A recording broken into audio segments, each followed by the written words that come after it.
네, 이제 우리 하나님의 말씀을 함께 볼까요? 창세기 말씀을 봅니다. 1장 27절로 31절까지의 말씀입니다. 창세기 1장 27절로 31절까지의 말씀을 우리가 교독합니다. 제가 한 절, 여러분 한 절, 맨 끝절은 같이 읽혀보겠습니다. 27절 말씀을 제가 먼저 봅니다. 하나님이 자기 형상, 곧 하나님의 형상대로 사람을 창조하시되 남자와 여자를 창조하시고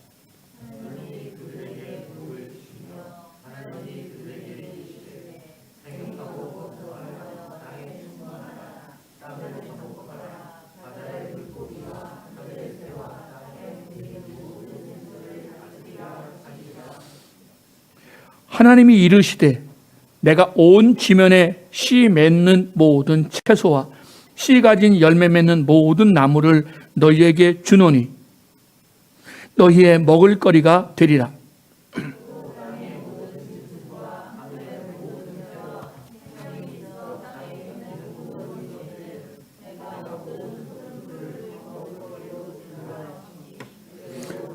함께 하나님이 지으신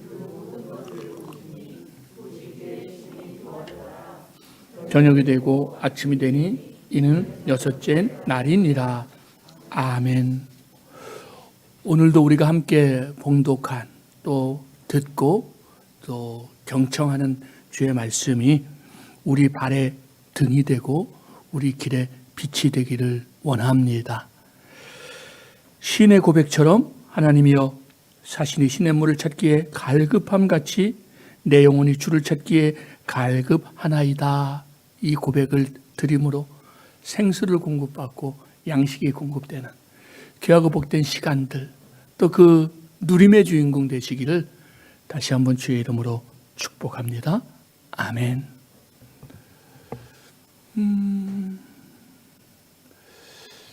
창세기 말씀 오늘 중심으로 말씀을 나눕니다. 이미 알고 계시겠지만 이제 시작이니까 다시 한번 말씀을 드리면, 가능하면 창세기 이후에 출애굽기, 레위기 모든 권위 다 마찬가지이겠습니다만 그 전체의 내용들을 총괄하는 메시지를 드리려고 나누려고 노력을 하고 있습니다. 그래서 지난해에는 그것과 함께 그 개론적인 것들, 창세기란 언제 어떻게 누구에 의해서 출애굽기, 레위기 다 마찬가지고요, 쓰여졌다. 그 중심 내용은 이것이고 그 다음에 이 배경은 이렇다. 그 지난해는 의외로 배경에 대한 이야기가 참 많았습니다. 그렇죠? 그래서 사진도 보고 영상도 보면서 이런 배경에서 이런 지역에서 이렇게 말씀을 쓸 수밖에 없었다. 이런 말씀이 지난해 성경 통독 설교의 그 주류를 이루었습니다. 금년을 준비하면서 그러면 우리 목사님 지난해랑 거의 비슷한 말씀 전하시려는 거 아니야? 라고 생각하실지 모르겠지만 금년에는 개론적인 거, 총론적인 것보다는 창세기면 창세기 전체가 한마디로 우리에게 주고 싶은 것이 무엇인가에 좀 더 집중해 보려고 합니다. 물론 그것이 잘 되지 않을 수도 있습니다. 하다 보면 좀 다르게 봐야 될 장면들도 있더라고요. 그러나 큰 흐름은 지난주에 말씀을 나누었던 것처럼 구속사의 관점에서, 하나님 나라의 관점에서, 하나님 성전의 관점에서 핵심 말씀이 무엇인가를 붙들고 함께 나가려고 합니다.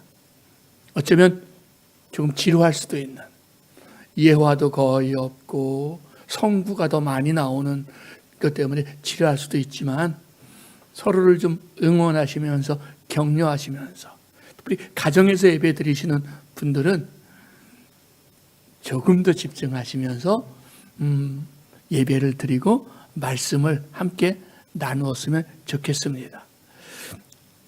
저는 말씀을 나눌 때 가능하면 여러분이라는 용어를 적게 쓰려고 노력을 합니다. 왜냐하면 말씀은 여러분에게만 주어지는 말씀이 아니라 설교 말씀을 전하는 저에게도 주어지는 말씀인 줄 알기 때문입니다. 저는 가능하면 말씀이 우리에게 주시는, 우리가 좀 더 집중하려고 합니다. 물론 설교의 진행상, 언어의 진행상 여러분이라는 용어를 쓸 때가 있습니다만 그것은 여러분에게만 주는 말씀의 의미가 당연히 아니라 저와 여러분을 다 포함하는 우리에게 주는 말씀인 것을 기억해 주시기 바랍니다. 그래서 오늘은 저와 여러분에게, 즉 우리에게, 우리 공동체에, 우리 지체들에게 어떤 말씀을 주시느냐에 좀 더 집중했으면 좋겠습니다. 그리고 부탁을 드리기는 쉽지 않겠지만 그 설교의 진행 방향에 따라서 성경을 일독만 해주셔도 흐름이 훨씬 쉽게 잡히실 겁니다.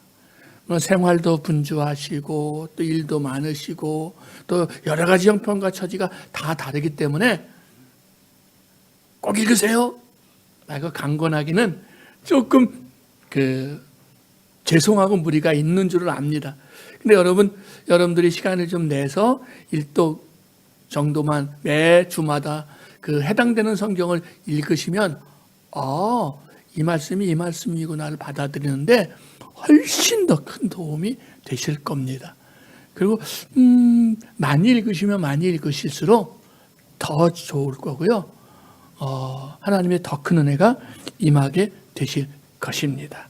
이런 것들을 염두에 두시고 이제 말씀을 진행하니까 잘 하나님의 은혜가 임하도록 또 기도해 주시고 동역해 주시기를 부탁을 드리고요. 잘 참여해 주시기를 바랍니다. 지난해 창세기를 시작하면서 저는 창세기는 한마디로 시작의 책, 기원의 책이다 라는 말씀을 드린 바가 있습니다. 물론 기억을 못 하실 겁니다. 그래야 제가 더 자신 있게 할 수 있으니까 갑자기 기억을 떠올리시려고 머리를 쥐어짜실 필요는 전혀 없어요. 혹시 개론적인 게 궁금하시면 창세기도 그렇고 그 다음에 성경 강해도 지난해 것을 들으시면 이게 개론적인 것에 도움이 더 되실 겁니다. 창세기는 한마디로 기원의 책입니다. 시작의 책입니다. 유래에 관한 책입니다. 우주가 어떻게 시작이 되었을까? 지구가 어떻게 시작이 되었을까? 태양계가 어떻게 시작이 된 걸까? 인간은 어떻게 시작이 되었지? 그러면 이 땅을 살아가는 이 수많은 이 동식물들은 어디서 시작이 된 거야? 기원이 뭐야? 인간, 가정, 가족, 부족, 국가, 왕정, 문화, 어떻게 시작이 되었을까에 대한 대부분의 답을 창세기가 해주고 있습니다. 그래서 성경은 특별히 창세기는 한마디로 시작의 책, 기원의 책이라고 할 수 있습니다. 네, 여러분, 이 창세기에 수많은 기원들이 나오는데 이 수많은 기원들이 명확한 것들, 이 시작의 문을 여신 이가 하나님이신데 시작하시면서 하나님이 하신 선언이 있습니다. 말씀이 있습니다. 평가가 있습니다. 결론이 있습니다. 우주가 시작되고 태양계가 시작되고 지구가 시작되고 인류가 시작되면서 하나님이 하신 말씀이 있어요. 뭘까요? 보시기에 좋았더라. 보시기에 좋았더라. 그리고 그 사역의 맨 마지막, 창조 사역의 기원 사역의 맨 마지막이 되는 인류 창조를 마친 다음에, 인간 창조를 마친 다음에 오늘 우리가 읽은 본문의 기록되어져 있는 31절처럼 하나님이 보시기에 그냥 좋으신 게 아니라 심히 좋았더라 라고 말씀하고 있습니다. 창세기는요, 한마디로 하나님이 좋아하시는 것에 대한 이야기예요. 무엇이 하나님을 기분 좋게 하는가? 무엇이 하나님의 마음을 흡족하게 하는가? 다르게 표현하자면 무엇이 하나님을 기쁘시게 할 수 있을까? 무엇이 하나님 보시기에 좋은 것이 될 수 있을까에 대한 답을 주는 성경입니다. 우리가 하나님을 믿는 사람들로서, 성도로서, 하나님의 자녀로서 이왕이면 우리 자신과 우리 가정과 우리 기업과 우리가 속한 크고 작은 모임과 공동체가 하나님 보시기에 좋아야 하잖아요.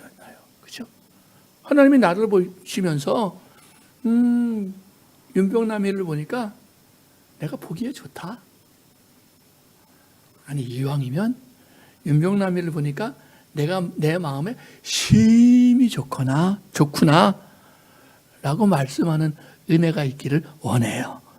여러분들 한 분 한 분을 보면서, 여러분들의 가정을 보면서, 여러분들의 일터를 보면서 여러분 까닭에 하나님이 창조 사역을 마칠 때마다, 하루의 사역이 마치실 때마다 하나님이 보시기에 좋았더라, 보시기에 심히 좋았더라 라고 하셨던 그 하나님의 감탄, 하나님의 감동이 저와 여러분에게도 발현되어지는 그런 삶, 그런 은혜가 있었으면 좋겠습니다. 오늘 말씀을 바로 그런 관점에서 준비했습니다. 하나님이 창조된 세계를 보시면서 그 피조물들을 보시면서 보시기에 좋았더라라고 말씀하셨습니다. 자, 그러면 과연 피조물들의 무엇이, 인간들의 무엇이, 어떤 모습이 하나님 보시기에 좋았을까요? 첫 번째는요, 하나님의 뜻대로, 하나님의 의도대로 이루어졌기에 하나님이 보시기에 좋았습니다. 혼돈과 흑암이 있던 세계에 하나님은 빛을 명하십니다. 그리고 그 빛을 보시니 하나님이 보시기에 좋았습니다. 하나님의 뜻대로, 하나님의 의도대로, 하나님의 원하는 대로 그만큼의 빛이 혼돈과 어둠의 우주에 생겨난 것입니다. 하나님의 뜻대로 빛이 일어났어요. 그러니까 하나님 보시기에 좋은 거죠. 하나님의 뜻이 이루어지는, 하나님의 뜻이 그대로 이루어질 때 하나님이 좋아하십니다. 하나님이 보기 좋아하시고 하나님이 기뻐하십니다. 만물이 제 위치를 잡기 시작을 하지요. 바다가 모이고 뭇 육지가 드러나고 식물들이 자라고 나무와 풀이 자라고 해와 달이 위치를 잡고 별이 위치를 잡고 하나님 그때마다 뭐라 그러셔요? 보기에 좋았더라, 보시기에 좋았더라. 왜? 하나님이 원하시는 대로 이루어지니까. 그리고 맨 나중에 사람을 창조하십니다. 하나님이 보시기에 심히 좋았습니다.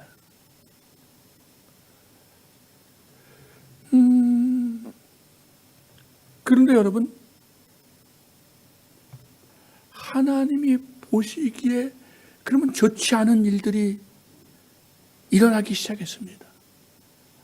아담과 하와가 하나님 보시기에 좋은 부부였고, 하나님 보시기에 좋은 가정이었고, 하나님 보시기에 심히 기쁜 존재였는데, 그들 사이에 하나님과 교제하고 하나님과 사랑을 나누고 하나님과 동행하고 동거하던 그들 사이에 사단이 들어와서 하나님의 의도를 왜곡합니다. 하나님의 말씀을 오해하게 만들었습니다. 하나님을 불신하게 만들었습니다. 그렇죠? 그러니까 어떻게 돼요? 그게 영향을 미치는 거예요. 아담과 하와에게. 그들이 그 영향을 받은 이후에 어떻게 변합니까? 하나님 보시기에 좋지 않은 존재로 변하는 거예요. 하나님의 뜻대로 하나님의 말씀 가운데 하나님을 모시면서 정말 한 사람 한 사람이 성전이 되고 그 가정이 하나님이 함께 하시는 성전이 되고 그들이 거주하는 에덴 동산이 성전이 되는 것을 보면서 하나님은 심히 기뻐하셨는데 하나님을 불신하고 하나님을 오해하고 하나님에 대해서 반역의 기치를 들기 시작하니까 어떻게 된다고요? 하나님 보시기에 좋지 않은 쪽으로 기울어져 가기 시작합니다. 사랑하는 형제 자매들이요, 우리가 어떻게 해야 하나님 보시기에 좋은 사람이, 좋은 가정이 될 수 있겠습니까? 그것은 바로 하나님의 뜻대로, 하나님의 의도대로, 오늘날 하나님의 말씀대로 나와 우리 가정이 서갈 때, 세워질 때 하나님이 보시기에 힘이 좋은 사람, 힘이 좋은 가정이 될 줄 믿습니다. 하나님의 말씀을 오해하고 곡해하고 불신하고 그러면 하나님 보시기에 좋지 않은 모습으로 전락해 버리죠. 가인은 자신의 제사를 받지 않고 아벨의 제사를 받은 하나님에 대해서 원망이 찾아오기 시작했습니다. 그것은 미움을 지나서 시기와 질투를 지나서 한 걸음 더 나아가 결국 아우 아벨을 향한 살인의 마음에까지 이르게 됐습니다. 내 마음에 비교의식이 일어납니다. 내가 하나님 앞에 어떤 존재로 살 것인가, 내가 어떻게 하나님을 기쁘시게 한 것에 초점을 맞추지 않고 형제에게 초점을 맞추고 부부 배우자에게 초점을 맞추고 한 걸음 더 나아가서 하나님과 어깨를 견주고 싶어하는 하나님의 영광을 돌림의 초점이 아니라 영광을 어떻게 하면 같이 뺏을까에 초점을 맞추기 시작합니다. 이게 가인의 실패의 원인입니다. 하나님의 원래 창조의 자리, 하나님의 자녀의 자리를 벗어나기 시작했어요. 그러니까 형제애가 사라졌죠. 그러니까 하나님의 원래 가정의 의도가 이 마음에 일어나는 이 시기심 때문에, 원망 때문에, 미움 때문에 깨져버리는 겁니다. 그 열매는 아우를 죽이는 결과로 가져옵니다. 하나님의 뜻을 이루지 못한 형제 관계는 하나님이 보시기에 좋지 않습니다. 이삭과 리브가가 이삭의 나이 40에 만나서 20여 년간의 불임의 과정을 거쳐야 했습니다. 불임의 과정을 20년을요. 물론 이삭의 아버지 아브라함의 100세면은 비견할 수 없겠지만 그래도 이삭과 리브가에게 정말 고민되는 시간이었을 것입니다. 자, 그런데 그 아버지 아브라함은 이 불임의 문제가 생겼을 때 어떻게 합니까? 그 사회에, 그 분위기에 관습을 따라가요. 풍습을 따라가요. 하나님의 뜻에 어디에 있는지, 하나님의 뜻에 맞추어서 자녀를 기르고 낳고 할 것이 아니라 뭐 남들도 그러니까 남들도 뭐 이렇게 또 아들을 다른 방법으로 낳으니까 그럼 나도 그래야지. 그런데 이삭은 어떻게 합니까? 이삭은 그로 인해서 그 아내의 잉태치 못함을, 또 자신의 잉태치 못함을 가슴 아프게 해서 어떻게 해요? 하나님 앞에 간절히 기도한 거예요. 이게 하나님의 가정을 향한 의도였습니다. 가정을 향한 뜻이었죠. 그러니까 어떤 일이 벌어져요? 그 그 가정에 하나님이 선물을, 아들을 주시는 선물, 자녀를 주시는 선물이 오게 된 줄 믿습니다. 하나님의 의도대로 가정을 이끌어가고 있는 거예요. 그 아버지도 못했는데. 근데 여러분, 안타까움이 일어나게 되죠. 이 두 형제가 뱃속에서 싸우더니 태어날 때도 싸우고 태어나서도 싸웁니다. 참 하나님의 뜻대로 의도대로 되지 않았어요. 근데 여기에서 자식들은 그렇다 치고서라도 이삭과 리브가만은 하나님의 뜻대로 가정을, 자녀를 양육해야 되는데, 이들이 아이들을 잉태하고 출산할 때는 하나님의 뜻대로 하기로 힘쓰고 애썼는데, 막상 자식들이 자라나면서 어떤 일이 벌어지게 되죠? 편애가 시작이 되어져요. 리브가는 아마 둘째 아들이 아버지의 모든 것을 잊기를 원했을 것입니다. 이어받기를 원했을 거죠. 아마 그건 잉태했을 때 하나님이 그에게 전해주었던 그 말씀이 있잖아요. 큰 자가 작은 자를 섬기게 될 거다. 이런, 그걸 붙들었는지도 몰라요. 이게 뭘로 드러나요? 편애로 드러나요. 아버지 이삭은 맨날 집에서 엄마 쫓아다니면서 죽 끓이는 거 배우고, 바느질 하는 거 배우고, 맨날 장막 안에 거하는 마치 안사람 같은 둘째, 쌍둥이 둘째보다는 매일 들에 나가서 사냥하고 정말 터프한, 사나이 담은 그 첫째 아들이 더 좋았어요.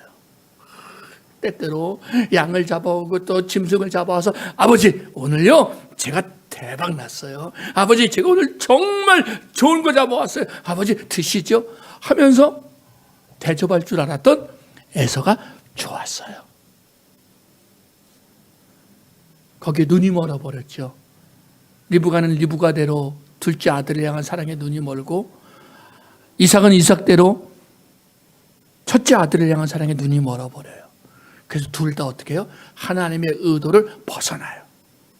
하나님의 뜻을 깨닫고 하나님의 의도를 행하는 것이 아니라 내 마음에 좋은 아들, 내 뜻에 좋은 아들을 선택하게 됩니다. 그 아들을 더 좋은 것을 주고 싶어 합니다.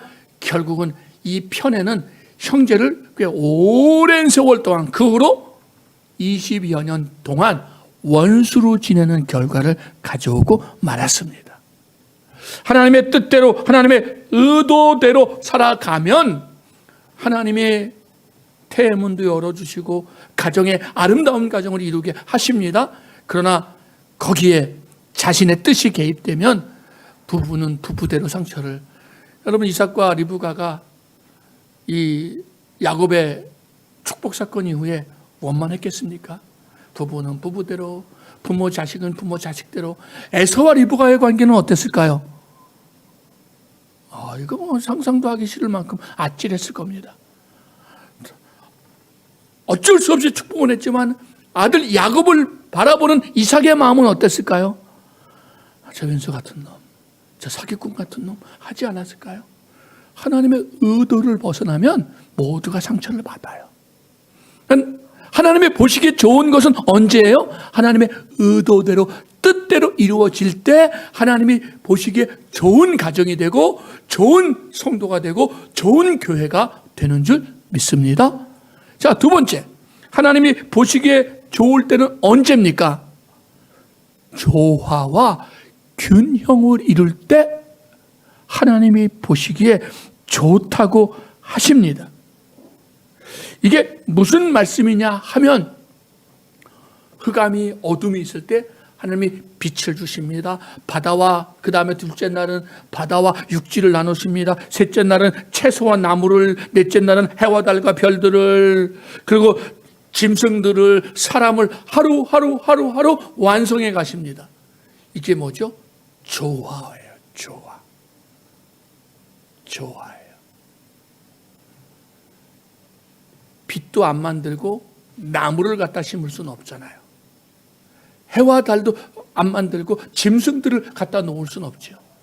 하나님의 창조 사역은요, 철저하게 조화입니다. 그 조화는 균형이지요. 그런 이야기들이 있잖아요. 어느 국립공원 지역에 또 온갖 이렇게 사슴류들이 난리를 쳐서 이게 점점 황폐화되어 가는 거예요. 그래서 학자들이 연구하다가 깨달은 게 뭐죠? 여기 최상의 포식자가 없다는 거죠.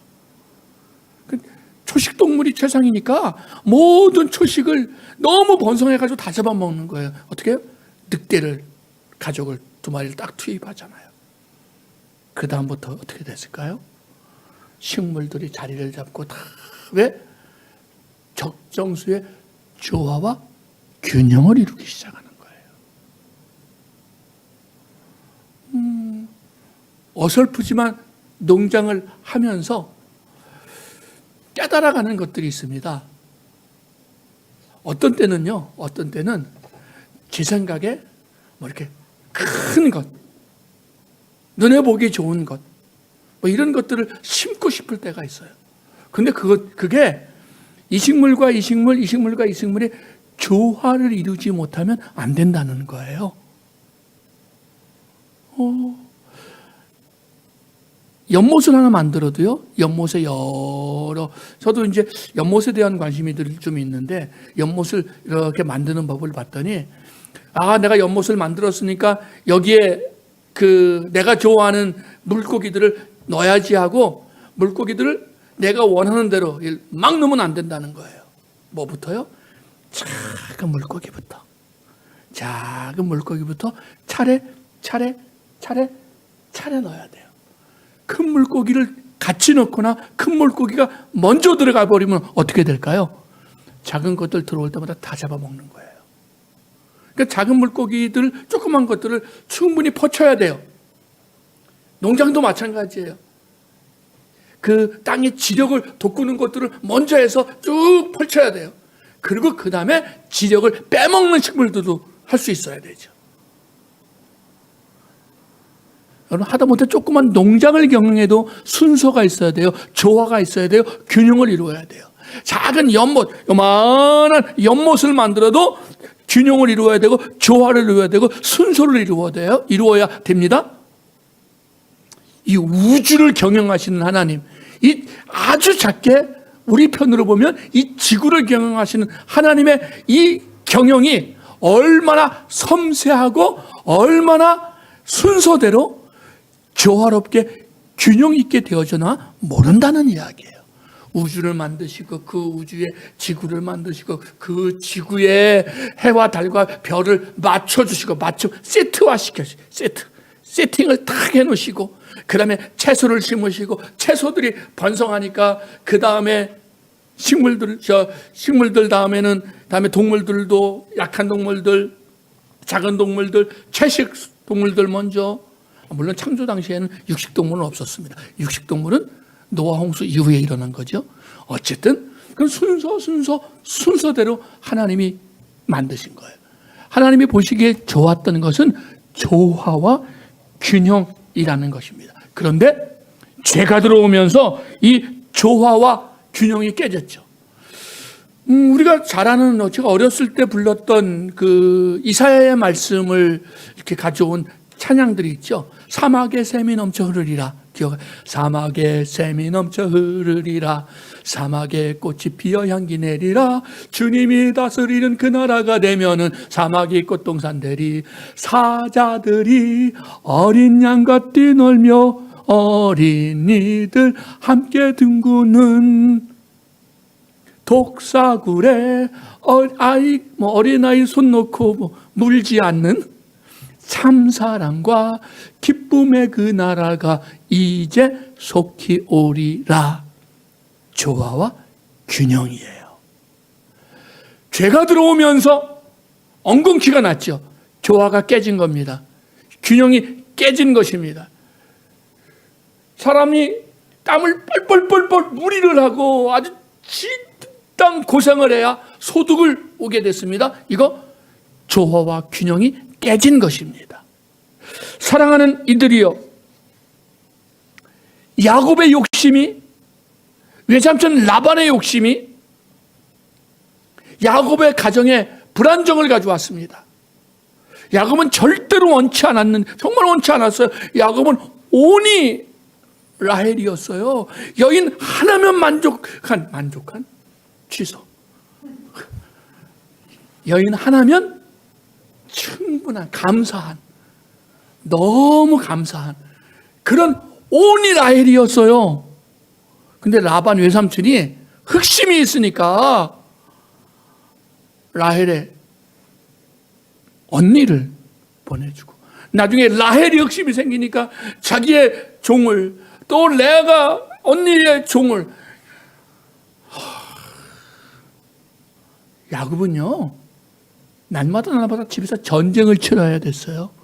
딱 일 마치고 들어오면 아내가 여보 고생했죠, 수고했죠 해야 되는데, 이 아내가 4명이다 보니까 특별히 기센 여인이 둘이잖아요.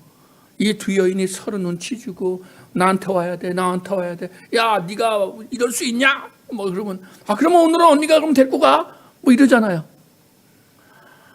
가정의 균형이 깨져버리는 거예요. 뭐 때문에요? 욕심 때문에요.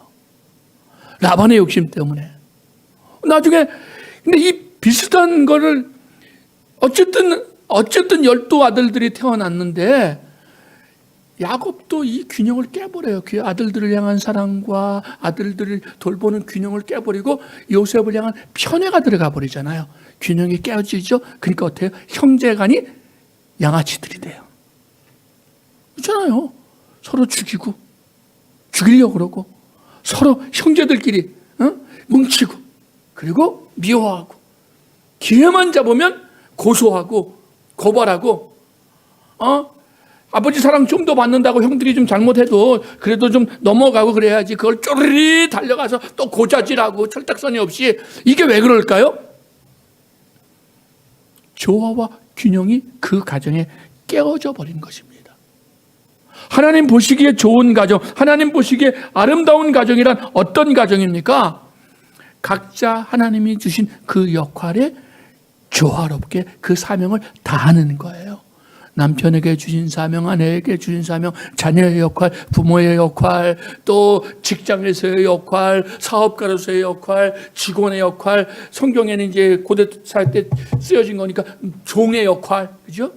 이런 것들을 감당해내는 거예요. 그러면 거기에 무엇이 임해요? 하나님의 은혜가 임하는 거죠. 하나님이 보시기에 심히 좋았더라가 되는 거예요. 저와 여러분의 삶이, 가정이, 삶의 터전이 구성원들 간에, 지체들 간에, 가족들 간에 하나님의 말씀 안에서 조화와 균형을 이루기를 원합니다. 그로 인해서 하나님의 뜻이 이루어지고 하나님 보시기에 좋은, 심히 좋은 개인과 가정이 되기를 축복합니다. 아멘. 자, 그런데 말이죠, 하나님 보시기에 좋은, 하나님 보시기에 심히 좋은 이 일들이 사람의 욕심 때문에, 사람들의 죄 때문에, 사람들의 편애 때문에 깨지는데, 어떻게 인류의 역사는 이렇게 여기까지 예수 그리스도의 구원에 이르기까지 올 수가 있었을까요? 인간을 향한 하나님의 열심이, 하나님의 보기 좋음을, 보기에 좋아하시는 것을 이루어가고 완성해가고 있음을 깨닫는 지혜가 있기를 원합니다.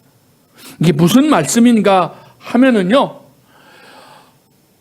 하나님의 뜻을 이루고 하나님의 의도대로 지어진 창조 세계를 인간들이 풍지박산 내버리잖아요. 에덴을 풍지박산 냈어요. 가정을 풍지박산 냈어요. 가정들이 깨어졌어요. 아브라함도 사라에게 여동생이라고 얘기하면서 그냥 사실은 아내를 팔아버린 거거든요. 왕이 데리고 간다니까 줘버린 거예요. 여기 하나님의 의도를 어긋난 거죠. 누가 개입해요? 하나님이 개입하셔요. 하나님이 개입하셔요. 그래서 어떻게 해요? 하나님이 보시기에 좋은 믿음의 조상으로 하나님이 만들어 가시는 거예요. 하나님이 개입하지 않으면 안 돼요. 야곱은 자신의 뜻이 아니라 외삼촌의 욕심이었죠. 외삼촌의 욕심이었어요. 근데 하나님이 여기에 개입하셨어요. 12아들이 12지파가 되는 거죠. 하나님이 개입해 주시는 거예요. 야곱은 11번째 아들 라헬의 큰아들 요셉만 편애했어요. 이것 때문에 형제들끼리 정말 난리도 않은 일이 일어났어요.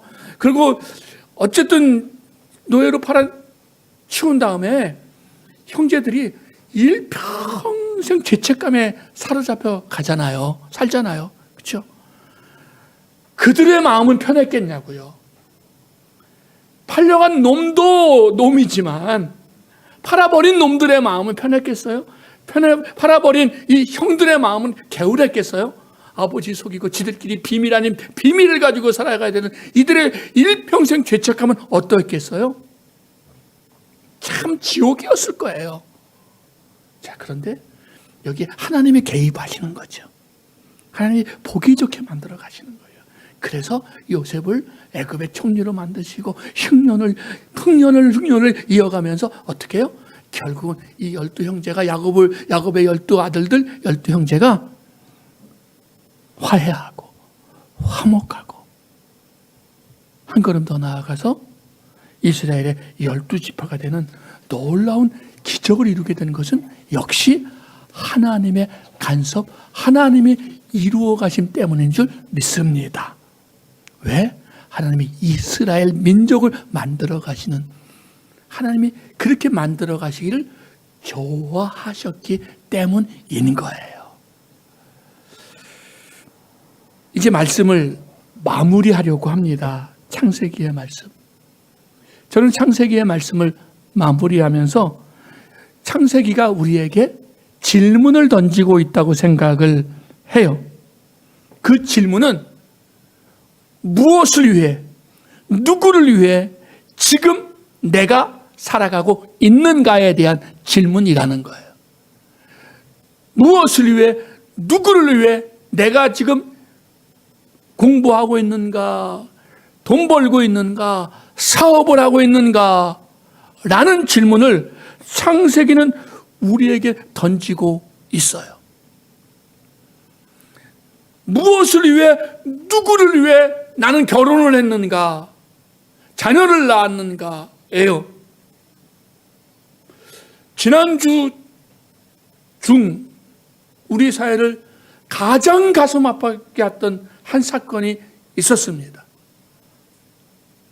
그것이 매스컴을 타면서 우리의 얼굴을 들지 못할 정도의 너무 가슴 아픈 일들. 더더군다나 그 가해자들이 그냥 기독교인이나 그냥 아닌 기독교인이나 똑같지만 어쨌든 사람들이 그렇게 부르니까 그냥 기독교인도 아니고 부부가 다 목회자의 자녀고 그냥 대학을 나온 것도 아니에요. 그냥 대학을 최소한 현재 대한민국에서 웬만한 신학대학보다 훨씬 더 우리 기독교의 가치를 실현하고 있다는 대학을 두 분 다 그 대학을 나온 분들이에요.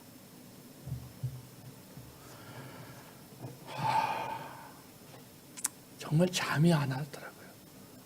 너무 속상하고 너무 부끄럽고 너무 미안하고 너무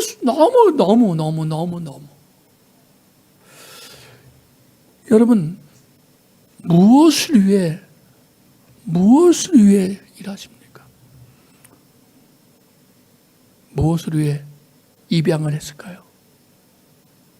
무엇을 위해 자식을 낳았을까요? 어떤 이들은 예전에 저희가 배울 때 이 자연은 하나님의 통치가 임하는 것이고 도시는 하나님의 통치가 임하는 것이 아니다라고 배운 적도 저희들은 있어요. 지금부터 한 30년 전. 근데 제가 생각하니까 참 교수님이 참 어리석었다는 생각을 해요. 여러분, 도시가 하나님이 통치하는 것이 아니면 어쩌자는 얘기예요? 도시가 중요한 게 아니에요. 또 다르게 이야기하면 어떤 분들은 락앤롤, 저희가 대학을 다닐 무렵에 이 락밴드들로 그 밴드들이 굉장히 유행을 했잖아요. 마치 요즘에 그 랩이 유행을 하는 것처럼 저희가 대학을 다닐 때 저희 믿음의 선배들은 락 음악을 사단의 음악이라 그랬어요. 그래서 그리스도인들이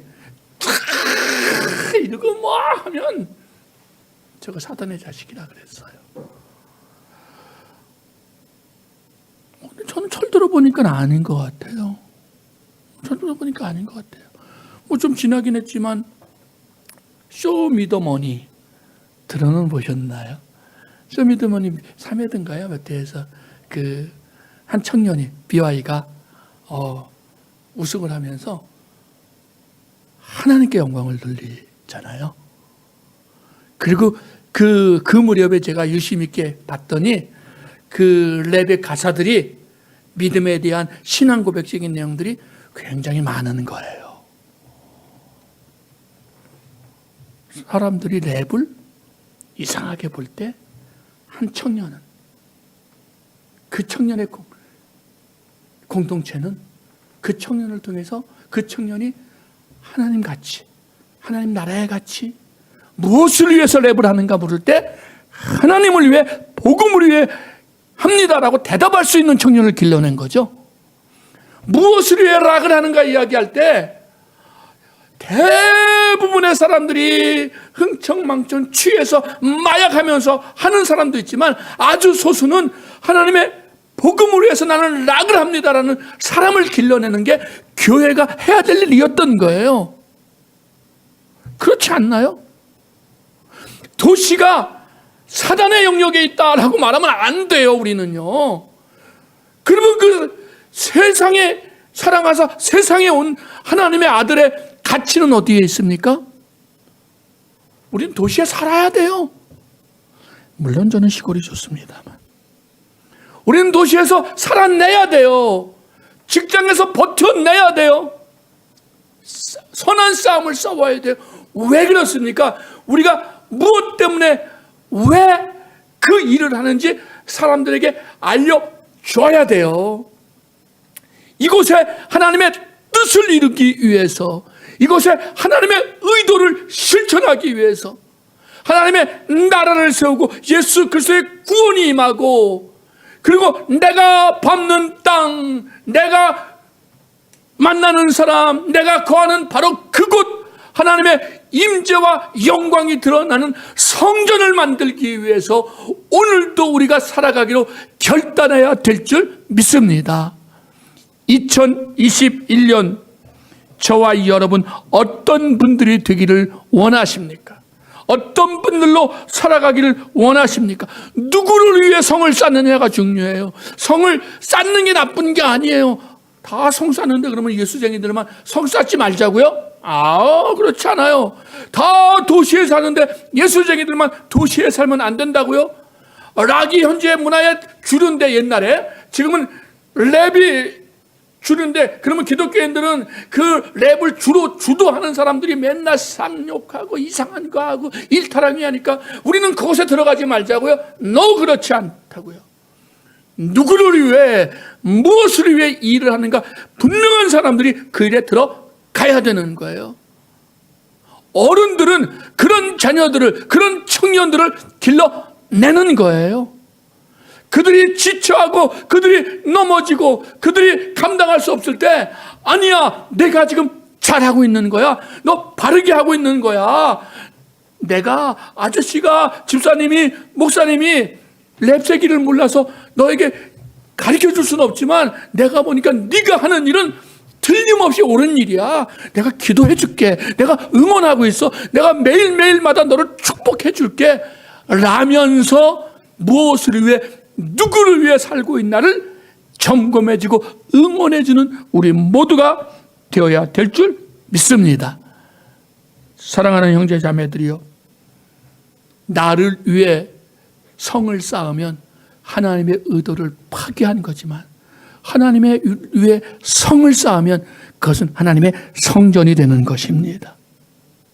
나를 위해 노래하면 허무와 허탄으로 마약에 빠져버릴 수 없지만, 하나님을 위해 노래하면 성령이 기름 부어주시고 새 신이 임해서 우리는 하늘의 영광을, 천사와 같은 놀라운, 천사보다 더 존귀한 놀라운 영광의 주인공이 될 줄 믿습니다. 혼자 하지 말고 조화를 이루어가면서. 그리고 여러분, 애석하지만 우리가 아무리 노력하고 몸부림을 쳐도 우리가 못하는 영역 분명히 있습니다. 하나님이 보시기에 좋았더라. 하나님의 열심히 날마다 내게 임하시고 그 은혜가 내가 임하셔서 주여, 내가 하는 일이, 우리 가정이, 우리 교회가, 우리 대한민국이 하나님이 보시기에 좋은 삶, 좋은 공동체, 좋은 인생, 좋은 나라 되게 해 주옵소서. 그렇게 기도하고 그렇게 응답받는 저와 여러분, 우리 모두가 되기를 예수님의 이름으로 축복합니다. 아멘. 기도합니다.